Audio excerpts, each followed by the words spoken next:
የኢትዮጵያውያን የአደባባይ በዓላት ደማቅ ናቸው። የሩቁንም የቅርቡንም ልብ የሚስቡበት አይን የሚያፈዙበት አቅማቸው የበዛ ነው። ይኸውም በክዋኔያቸው፣ በአልባሳቱ፣ በጭፈራው፣ በዝማሬው ሁሉ ይገለጻል። እነኚህ የአደባባይ በዓላት ሁሉም ሕዝብ የሚሳተፍባቸው ከሃይማኖትና ከባህል ከአካባቢና ከቦታ ርቀት የገዘፈ ሳቢነት ያላቸው ናቸው። ባህላዊ አለባበሶቻችን የእኛን የሕዝባችንን ማንነት፣ ባህል፣ ወግ፣ የአለባበስ ስርዓት ይገልጻሉ። እነዚህ ነገሮች የበለጠ እያስተዋወቅን እንሄዳለን። ጥምቀት ክብረ በዓል የኢትዮጵያውያን የማንነት መገለጫ ከሆኑ የማይዳሰሱ ቅርሶቻችን መካከል አንዱና ዋነኛው ነው።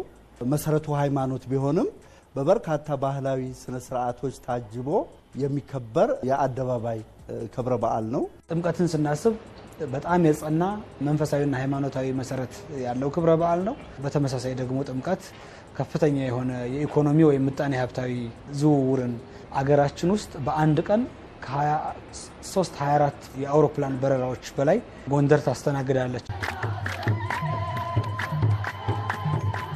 የውጭ ዜጎችም ማራኪነት ያላቸው የዓለምን ዜጎች የሚጠሩ መሆናቸውን ይገልጻሉ። በሌላው ዓለም በተናጠልና በደበዘዘ በቀዘቀዘ ሁኔታ የሚከበሩት በዓላት በኢትዮጵያ ሲሆን ግን ሚሊዮኖች ተነቃንቀው አደባባዮች ተጊጠው ነጭ ሸማ ለብሰው በዕጣን እየታጠኑ አደባባዩ ውበትንም መዓዛንም እየለገሰ ይከበራሉ ከሚሉት መካከል ጥቂቱን እናዳምጣቸው። I'm from Brazil and that's the second time I came to Ethiopia. I love this country and now I'm here for this wonderful festival. Which house of worship you would go and observe and see the celebration. So we do have them, but not on a national public scale like Timket is here in Ethiopia. የአደባባይና የሕዝብ በዓላት ይህ የእንትና ነው ይሄኛው የከሌ ብለው ድንበር አያጥሩም። ቀለምና ዕድሜ ጾታና ማንነትም አይቆጥሩም። የእርስ በእርስ የመገነዛዘቢያ መድረክ እየፈጠሩ ቱሪዝሙንም ያሳድጋሉ እንጂ። የአረፋና የመውሊድ በዓላትም አያሌ ሕዝብ ወደ አደባባይ ወጥቶ የሚያከብራቸው ሳቢ በዓላቶች ናቸው። እነኚህም ሐላል ቱሪዝም በተባለ መርህ በወልና በአደባባይ የተሰራባቸው ብዙዎችን እየሳቡ ይገኛሉ። ሀገራችን ኢትዮጵያ ከእስልምና ጋር የተያያዘ ታሪኳ በጣም የጠለቀ ታሪክ፣ በጣም በብዛት ሊጎበኙ የሚችሉ ብዙ ሀብቶች ያሏት ሀገር ናት። ሐላልና ቱሪዝም በተመለከተ በሀገራችን ኢኮኖሚ ላይ ከፍተኛ የሆነ እድል የሚፈጥር ኢንዱስትሪ ነው። ያ በብዙ አይነት መንገድ ጎብኚዎች ይስብልናል ብለን እናስባለን። እንዲህ አይነት ነገሮች መጠናከር አለባቸው። ኢትዮጵያ ኤምባሲዎች ከተለያዩ ጋር በመገናኘት በሁሉም ዘርፍ ለማገዝ እንግዲህ የምንችለውን ሁሉ እናደርጋለን። የሕዝብ የአደባባይ በዓላቱ ሃይማኖታዊም ይሁኑ ባህላዊ ሁሉም ልቦናን የሚይዙበት አቅም አያንሳቸውም። በዓላቱ ከሳቢነታቸው የተነሳ በተባበሩት መንግስታት ድርጅት የሳይንስ የትምህርትና የባህል ተቋም ዩኔስኮ ተመዝግበዋል።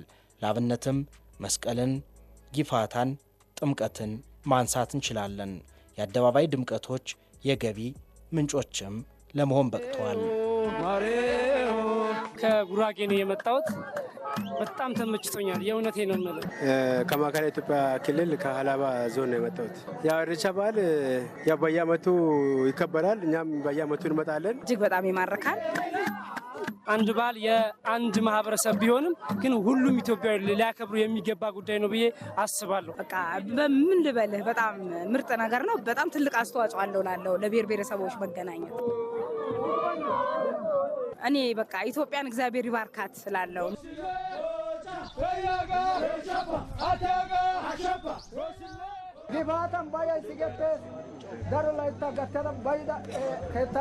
ግፋታው እርድቀን አሹ ግፋታ ሳሮ ጋተታ በረውን አምጥቶ ለዚህ ለዘመኑ መለጫ ያበቃን አምላክ ምስጋና ይድረስ።